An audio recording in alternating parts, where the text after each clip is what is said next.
From the trenches of the First World War to the pinnacle of absolute power, the journey of Adolf Hitler is one of the most studied and chilling chapters in modern history. How did a seemingly ordinary soldier transform into a dictator who would plunge the world into a catastrophic war? Today, we're delving into the historical records to understand the man behind the infamous title, examining his time as a soldier and his subsequent rise as a ruler, and how one chapter of his life profoundly influenced the other. Let's begin in the summer of 1914. Europe was a powder keg, and the assassination of Archduke Franz Ferdinand lit the fuse, igniting the First World War. For a young, struggling artist named Adolf Hitler, living in Munich, the outbreak of war was not a tragedy, but a deliverance. He volunteered for the Bavarian army, eagerly joining the 16th Bavarian Reserve Infantry Regiment. For him, military service offered a sense of purpose and belonging that had eluded him in civilian life. Contrary to later propaganda that painted him as a heroic super soldier, Hitler's role was primarily that of a dispatch runner or Meldegänger. This was a dangerous job, requiring him to traverse treacherous, shell-pocked landscapes to deliver messages between command posts and the front lines. He faced constant danger from artillery, snipers, and gas attacks. Historical accounts and letters from his comrades describe him as diligent and brave. He was present at some of the Western Front's most brutal battles, including the First Battle of Ypres, the Somme, and Passchendaele. For his service, Hitler was awarded the Iron Cross, second class, in 1914, and more notably, the Iron Cross, first class, in 1918. The latter was a rare honor for an enlisted soldier of his rank, recommended by his Jewish superior officer, Lieutenant Hugo Gutmann. This fact was later suppressed by the regime. Despite these commendations, Hitler never rose above the rank of Gefreiter, equivalent to a lance corporal. Some historians suggest this was because his superiors felt he lacked leadership qualities. He was seen as a follower, not a commander. He was a committed soldier, but not an officer in the making. His wartime experience was undeniably formative. It instilled in him a rigid sense of discipline, a deep-seated nationalism, and an acceptance of conflict as a primary means of solving problems. He developed a frontline mentality, a belief in the camaraderie of soldiers, and a bitter resentment for the politicians and civilians back home, whom he would later blame for Germany's defeat. In October 1918, just weeks before the armistice, Hitler was temporarily blinded in a British gas attack. He was recovering in a military hospital when he heard the news of Germany's surrender and the abdication of the Kaiser. He described this moment as his life's turning point, a profound moment of despair that solidified his political ambitions. He felt betrayed, believing Germany had not been defeated on the battlefield but stabbed in the back by internal enemies, a dangerous and baseless myth he would later exploit with devastating consequences. This stab in the back myth became the cornerstone of his political ideology. After the war, Hitler remained in the army, which assigned him to work as an intelligence agent, tasked with infiltrating and reporting on small political groups in post-war Munich.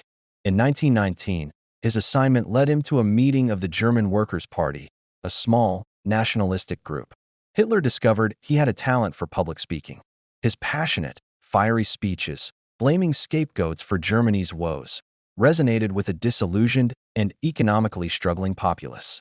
He soon joined the party, quickly rising through its ranks, and renamed it the National Socialist German Workers' Party, or Nazi Party. The soldier had found a new battlefield: politics. He traded his uniform for a suit, but he brought the tactics of war with him. He organized the party along military lines, creating the paramilitary SA, or stormtroopers, to intimidate political opponents and project an image of strength and order.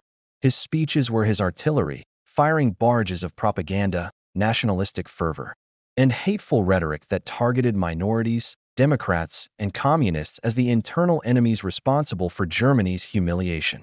His rise was not immediate. The infamous beer hall putsch of 1923, a failed attempt to seize power in Munich, landed him in prison. But he used his trial as a platform for his ideology and his time in prison to write Mein Kampf, or My Struggle. This book was part autobiography, part political manifesto, laying out his vision for a racially pure, expansionist Germany. It was a blueprint for the horrors to come, detailing his belief in the superiority of an Aryan race and his ambitions to conquer living space, or Lebensraum, in Eastern Europe. Upon his release, Hitler changed tactics. Instead of a violent overthrow, he would pursue power through the democratic process, a system he openly despised. He masterfully exploited the weaknesses of the Weimar Republic, which was plagued by political instability and the economic devastation of the Great Depression. As unemployment soared and people grew desperate, Hitler's promises of restoring national pride, economic stability, and German greatness became increasingly appealing. His propaganda machine, led by Joseph Goebbels, portrayed him as a messianic figure, a savior who could lead Germany out of the darkness. By 1932, the Nazi Party had become the largest party in the German parliament, the Reichstag. On January 30th, 1933, President Paul von Hindenburg, under pressure from conservative political elites who mistakenly believed they could control him, appointed Adolf Hitler as Chancellor of Germany. The former corporal who lacked leadership qualities was now the head of government. Once in power, Hitler moved with ruthless speed to dismantle democracy and establish a totalitarian dictatorship. The Reichstag fire in February 1933, which he blamed on communists, provided the pretext for the Decree for the Protection of People and State. This emergency decree suspended basic civil liberties and allowed for the mass arrest of political opponents. The soldier's mindset of total command was now a political reality.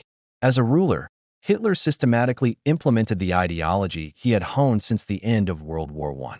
His rule was characterized by absolute control. He centralized power, eliminating all political opposition, and established the Führerprinzip, or leader principle, which dictated that his authority was supreme and unquestionable. The Gestapo, his secret police, and the SS, his elite guard, enforced his will through terror and intimidation. Economically, he launched massive public works programs, like the construction of the Autobahn, and initiated a massive rearmament campaign, which drastically reduced unemployment and created a facade of prosperity. This apparent success won him widespread support among the German people, many of whom were willing to trade their freedoms for economic security and a renewed sense of national pride. His policies, however, were built on a foundation of persecution and terror. Beginning in 1933, his regime began a systematic campaign against Jewish citizens, stripping them of their rights, their property, and eventually, their lives. The Nuremberg Laws of 1935 institutionalized racial discrimination, and the violent pogrom of Kristallnacht in 1938 marked a terrifying escalation. This persecution culminated in the Holocaust, the systematic, state-sponsored genocide of 6 million Jews and millions of other victims, including Romani people, Poles, Soviet civilians, and disabled individuals. In foreign policy, Hitler applied the same aggressive, expansionist principles he outlined in Mein Kampf. He repudiated the Treaty of Versailles, reoccupied the Rhineland, annexed Austria, and seized Czechoslovakia, all while the Western powers, desperate to avoid another war, pursued a policy of appeasement. But Hitler's ambitions were limitless. He was not interested in peaceful negotiation. He was a soldier at heart who believed in conquest. On September 1st, 1939, Hitler ordered the invasion of Poland, finally triggering the Second World War. The early years of the war saw a string of stunning military victories for Germany, employing the Blitzkrieg, or lightning war tactics.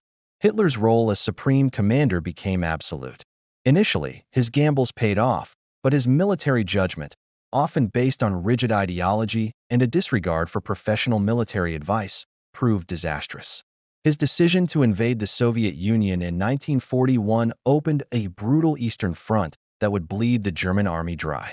His refusal to allow strategic retreats, most famously at Stalingrad, led to catastrophic losses. The soldier who once followed orders now refused to listen to the advice of his own generals, leading his nation toward utter ruin. As the tide of the war turned against Germany, Hitler became increasingly isolated and delusional, retreating into his bunker in Berlin. He continued to demand fanatic resistance, sacrificing the lives of his people in a futile effort to stave off the inevitable. In the end, his journey came full circle. He began his political career fueled by the myth of a stab in the back that ended the First World War. He ended his life in a bunker, betrayed by his own inner circle and facing total defeat. bringing about a real and complete collapse of the nation he claimed to love. The transformation of Adolf Hitler from a corporal in the trenches to a dictator in command of a vast and destructive empire is a stark reminder of how personal experience, political opportunism, and powerful ideology can converge to shape history. His story serves as a profound and enduring warning about the fragility of democracy, the dangers of unchecked power, and the catastrophic consequences of hatred. Thank you for joining us on this deep dive into a critical period of history. If you found this analysis insightful, please give this video a like, subscribe to our channel, and hit the notification bell so you don't miss our future explorations of the past. See you next time.